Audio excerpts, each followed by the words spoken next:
Hello everybody, Manithral here, and welcome to the weekly update video for RS3. Now this week we have the Spring Festival and Frank's Free Chest 2. So this is all starting this week in RuneScape. So up first we have the Easter event, which is the, spring event, Spring Festival. So this will be starting on the 16th. So, starts today and ends on the 16th, sorry. So it will be going on for a few weeks. But as in previous years, the festival will be held in the area south of the Archaeology Guild. So if you have your Archaeology Guild token, you can just teleport there or nearby if you don't have any spring tokens already. So you'll be able to use those spring tokens to also teleport there as well. But there is you could take part in the clue hunts, battle the giant butterfly, and something else. But there's also a lost Easter basket. So for the duration of the Spring Festival, you'll randomly receive maps to the lost Easter baskets while going about regular adventures, although you have a higher chance to receive these exclusive goodies while participating in the Spring Festival activities. So you can also purchase maps with spring tokens. But tracking down the basket will give you a chance to get a new skilling pet, the bunny ear token, which lets you get the adorable bunny ears to any of your skill pets. So there's some interesting ones I just thought of. But other prizes include the colorful Easter egg, a basket itself, plus 2 items from the following list. So as you can see, here is the pet with the archaeology one. With the bunny ears, and then there is the Easter basket.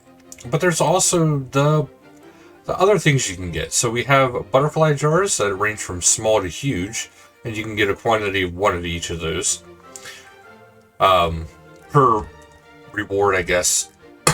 There's also the distraction diversions reset token daily, dragon trinkets with a quantity of 50, a dungeoneering wildcard, Easter egg follower pet token.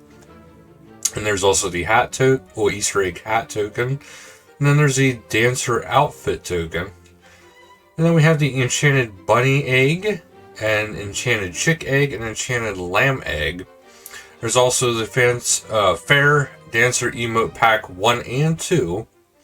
Fixate charge token, gift for the reaper, a large and small dungeoneering token box, slayer VIP coupon, a spirit dragonstone, and the spirit ruby. Now for the festival store, there is the egg hunter title, which is a cost of 1,000. Then you got the crux equal hood 2,500, and the robe top 3,000. The robe bottom is 2,500. Sword of edicts 2,000. Then you got the butterfly mask at 500. Butterfly top at 1,500. The legs at 1,000. There's also the Aurelian cape at 8,000. And then there is a small and medium lamp, 3,500 and 1,700 in both respective categories. And then there's also a bonus XP star, medium and small, 3,000 and 1,500 in respective category. But then there's also the Lost Easter basket map, which is 3,000. Now, Frank's Free Chest is back, and it does have a little bit of a twist this time compared to last time. So you will, instead of getting keys to be able to use on the chest at a certain duration of time, we won't be using the keys this time, but you will be getting bits of 8. So for every 4 bits of 8 you collect, you'll get a reroll on the new loot tables. Yes, there is different types of loot tables.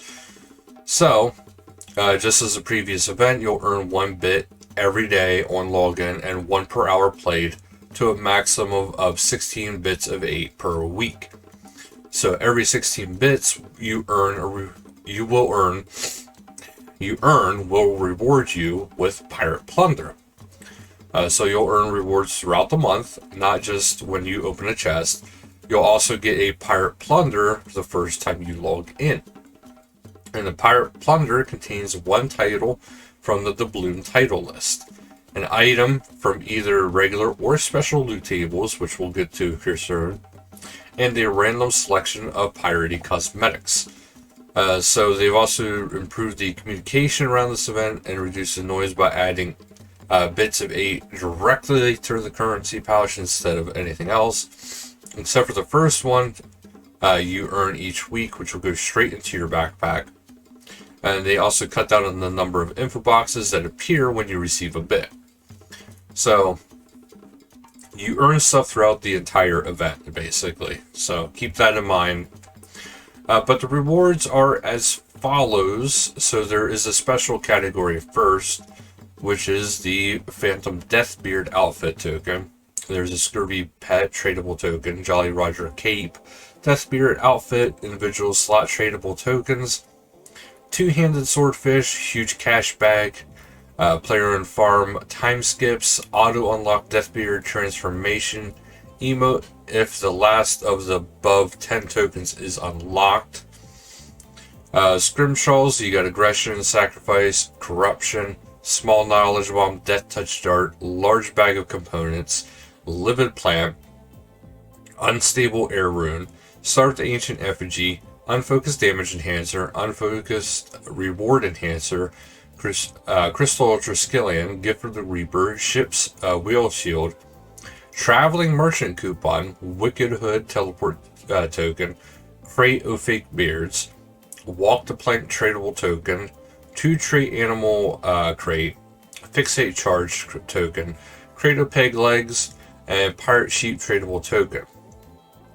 The regular consists of the Dungeoneering wildcard, port resource crate, auto aura refresh, chimes, Slayer VIP 2 coupon, mahogany plank, dinosaur bones, uncut onyx and dragonstone, pure essence, soul reaper refresh, taijutsu, large bag of components, meaty and seedy mush, catalytic anima stones, crystal keys, alchemist keys, red uncharted island map, teak plank, red, black, and royal dragon leather, yew and magic logs, uncharted green island, impious ashes, raw manta ray, raw rocktail, torso, regali, felstock seeds, Manithral gift offering, clue scroll, summoning charms, and a monthly D&D reset. So now keep in mind, some of these obviously are not available to the hardcore players or Iron Man players in general. But that is a list. And of course, they don't have, the odds of each thing here. Because I got a feeling some things are a little bit more rare than others in their respective lists. But there's also a live stream this week, which we have Wednesday, April 5th at 1600 game time. There's a live stream review of Unwelcome Guests, which I have seen a little bit of artwork and is the next installment of Fort Forinthry. So this is, I got a feeling, is going to be the one leading into Necromancy, which is going to be released a little bit later than I was anticipating, but it's within the first half of the year. So, still pretty cool. And we have the Treasure Hunter calendar. So starting April 3rd and ends April 5th. So this actually will be ending here in a couple days. You got Mysteria. So Mysteria is returning with its rotating promotions.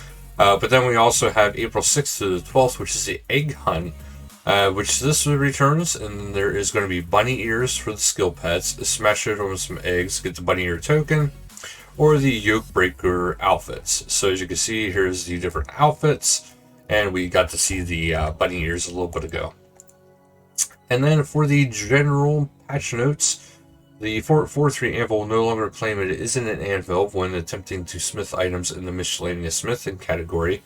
Fix an issue that was preventing players from claiming Contagion Treasure Hunter Progress reward when they ran out of keys. Updated Mandra's Slayer points to align with Lanikia. Adjusted the spawn location for the Demons of the Bloodwood Tree west of the Dragon Laboratory, as they often interfered with players interacting with this tree. Adjusted the location of the Muddy Chest found in the Lava Maze to make the Ripper Demons more avoidable. Fixed stuttering and dismissed the animations for the Yak Track, Pet, Linnet, and Piper. Added examines throughout Fort Forinthry. XP boost from upgrading the player-owned boards workshop now apply to the soup coloration in the Fort Forinthry kitchen. Rearrange the order of the teleport options when right-clicking all variants of the Wilderness Sword to be consistent with the Operations UI teleport options. Hovering over the Hunter icon in the Skills tab now displays the tooltip. Fix an issue where players were unable to note raw chomping using the magic note paper. Fix a bug where the text overlapping treasure hunter info icon on the UI. The premium membership NPC is now wearing the demon hunter outfit. Updated the new player interface layout. And then for graphical, they adjusted the lighting in the next Angel of Death Arena, adjusted the lighting in the Temple Eminishi, and lightened up all the appropriate map squares in the abandoned and occult dungeons. And then we go into the community showcase, which up first we have by the author of By the Flames, Murder on the Border, Dinner with the Rock Elite comes to an ignoble end. Very nice artwork, actually really like that. But if Murder on the Border reminded you of your favorite mystery novels, you'll love Sir Aquo's fantastic art cover. That actually is pretty cool. I like that.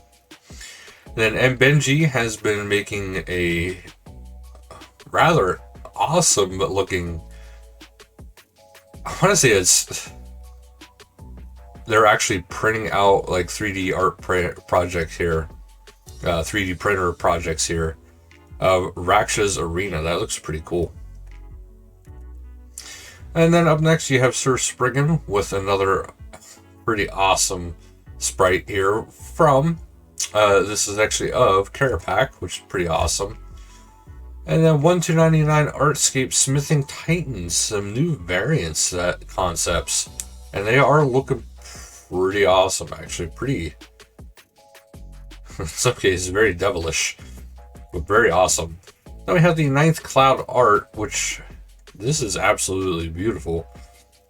But a nice little image here, made to look like wood carving. That is pretty awesome. But this year's community champions the RAC, so that is pretty awesome. And then we go into RuneToon. We have Gawkiv up first, which is a RuneScape main theme reorchestrated. So that could be a good listen right there.